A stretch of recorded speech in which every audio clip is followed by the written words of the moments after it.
أولا بدأت القصة عام 1994، مرت تقريبا 100 يوم. كانت هاي الأيام عبارة عن قتل وعنف وتطرف. منحت حياتها إلى الله. غريب، إلها معاني كثير، وإذا صراحة بدي أحكي عنها بدي حلقتين، وفي ناس كثير راح تزعل مني.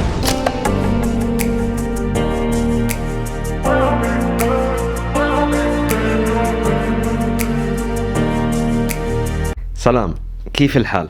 برحب فيكم اليوم بحلقة جديدة وبموضوع جديد.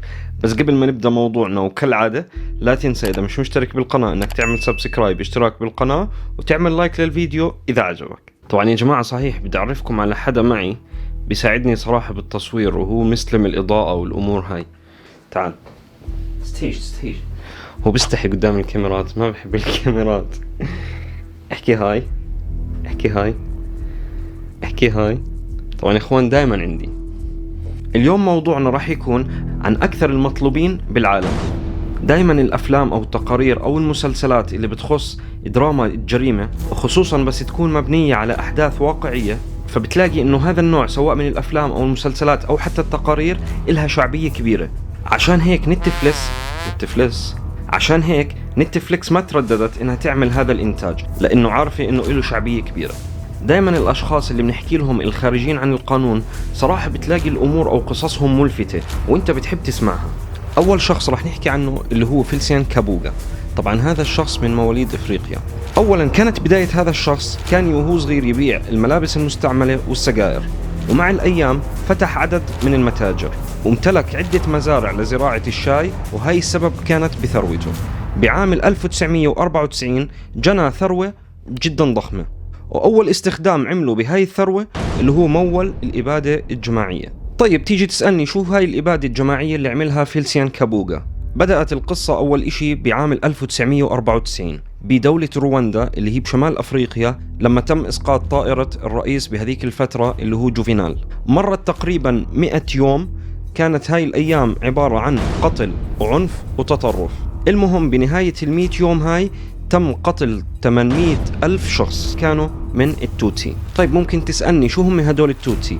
بتتكون بشكل عام رواندا من 3 قبائل أو 3 شعوب اللي هم التوتسي والهوتو والتوا، وببلغ أعداد هدول شعب التوتسي تقريبا 2.5 مليون شخص، تقريبا نسبة 15% من دولة رواندا.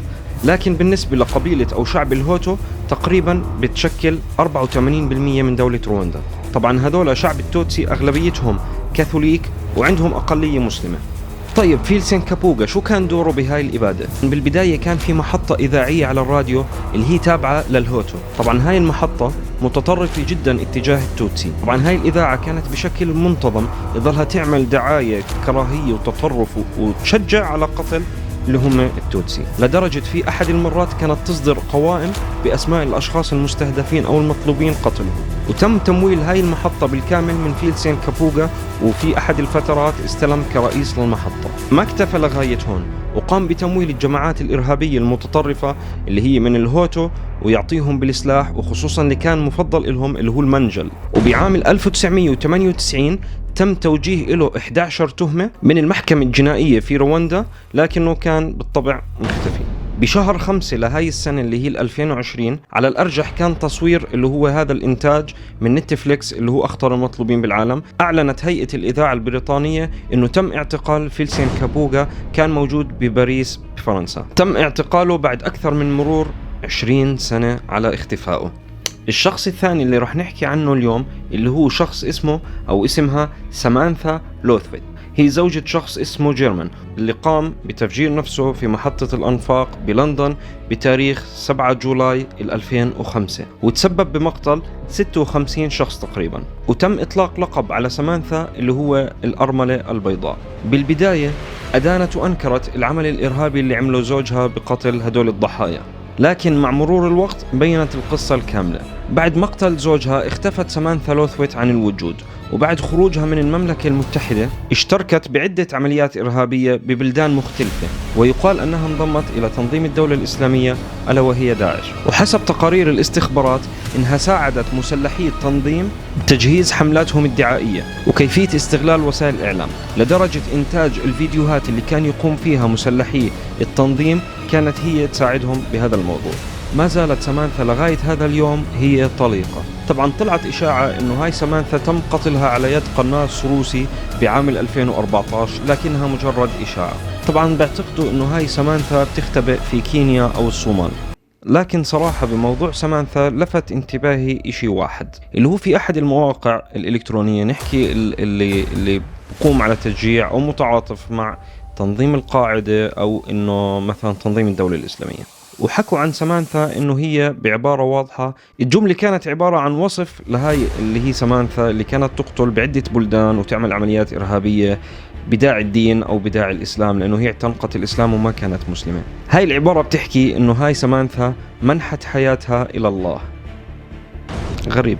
الشخص الثالث اللي هو اسمه ماتيو دينارو، هذا الشخص هو رئيس المافيا الإيطالية الإرهابية اللي هي كوزا نوسترا. هذا الشخص هارب من سنة 1993، وحسب ما ذكرت صحيفة الجارديان كانت بدايته بالثمانينات. طبعا هذا الشخص دينارو جدا مجرم، وحسب ما تناقلت وسائل الإعلام إنه مش بس بتلاقيه مثلا لابس ساعات رولكس أو ملابس فيرزاتشي أو إلى آخره، لا، ممكن يقتل أي شخص بدم بارد بس لأنه احتج مثلا على سلوك معين إله. في أحد السنوات خطف هذا دينارو ماتيو أحد أبناء المخبرين، وكان عمره تقريبا 11 سنة، ولأنه رفض المخبر التراجع ماتيو قتل ابنه اللي عمره 11 سنة وقام بتحليل جسده بأحد الأحماض. وبدت السلطات الإيطالية من عام 1993 لغاية هاي اللحظة وهم يتعقبوا أثر ماتيو ومش قادرين يوصلوا له، لدرجة هو هذا زعيم المافيا الوحيد اللي بقول لك ما ذاق طعم السجن. ومن أكثر الصعوبات اللي بتواجه السلطات الإيطالية والمحققين إنه ما عندهم أي صور حديثة لهذا الشخص اللي هو ماتيو دينارو إلا صورة واحدة تقريبا من عام 1993، ولدرجة المعلومات اللي موجودة مش مكتملة ومتناقضة. هذا الشخص اللي هو زعيم المافيا الصقلية جدا خطير، وحسب ما ورد على أحد الأشخاص اللي كانوا مع ماتيو دينارو إنه بيحكي لك من كثر ما قتل أشخاص وناس بحياته إنه كان لازم يمتلك مقبرة خاصة، لدرجة إنه قتل امرأة حامل لأنه بكره زوجها. لدرجة أحد المحققين بيحكي عن ماتيو بقول لك هذا الشخص جدا أناني، لا بيهتم لا بعائلته ولا بيهتم حتى بالمافيا، ما بيهمه إلا إشي واحد إنه ما يتم القبض عليه. إسماعيل زنبادة هذا الشخص مطلوب من سنة 1998، وأعلنت وزارة الخارجية عن مكافأة قيمتها 5 ملايين دولار لأي شخص ممكن يدل أو يعطي معلومات إنها تدل على إسماعيل زنبادة. طبعا كانت بداية حياته بإنتاج المخدرات وتهريبها، والولايات المتحدة الأمريكية كمان بتعتبر إسماعيل زنبادة من أخطر وأقوى تجار المخدرات على وجه الأرض، لأنه قادر أنه يوصل أو يهرب أطنان من المخدرات بأنواعها بدون ما يتم الإمساك فيه. وزاد من إنتاجه للمواد المخدرة لغاية ما وصل أنه يترأس منظمة سينالو بالشراكة مع خواكين اللي هو المعروف باسم التشابو. حتى عام 2016 تم إلقاء القبض على شريكه اللي هو التشابو، فبعد هيك تولى إسماعيل زنبادة الإدارة الكاملة لمنظمة كارتل سينالو، لدرجة إنه هذا الشخص إسماعيل زنبادة عمل جراحة تجميلية كاملة حتى يغير من مظهره حتى يقدر يتنقل ويتحرك بدون ما حدا يتعرف على شخصيته. الشخص الأخير اللي هو اسمه ساميون يوداكوفيتش، هذا الشخص انولد بعام 1946 لعائلة يهودية، وهذا الشخص زعيم منظمة إجرامية روسية. طبعا بيعتبروه أجهزة تطبيق القانون في الاتحاد الأوروبي والولايات المتحدة الأمريكية إنه هذا الشخص هو زعيم زعماء المافيا الروسية، وبيعتقدوا إنه بدير إمبراطورية إجرامية واسعة. ومكتب التحقيقات الفيدرالي بوصف هذا الشخص على إنه أخطر رجل عصابات بالعالم.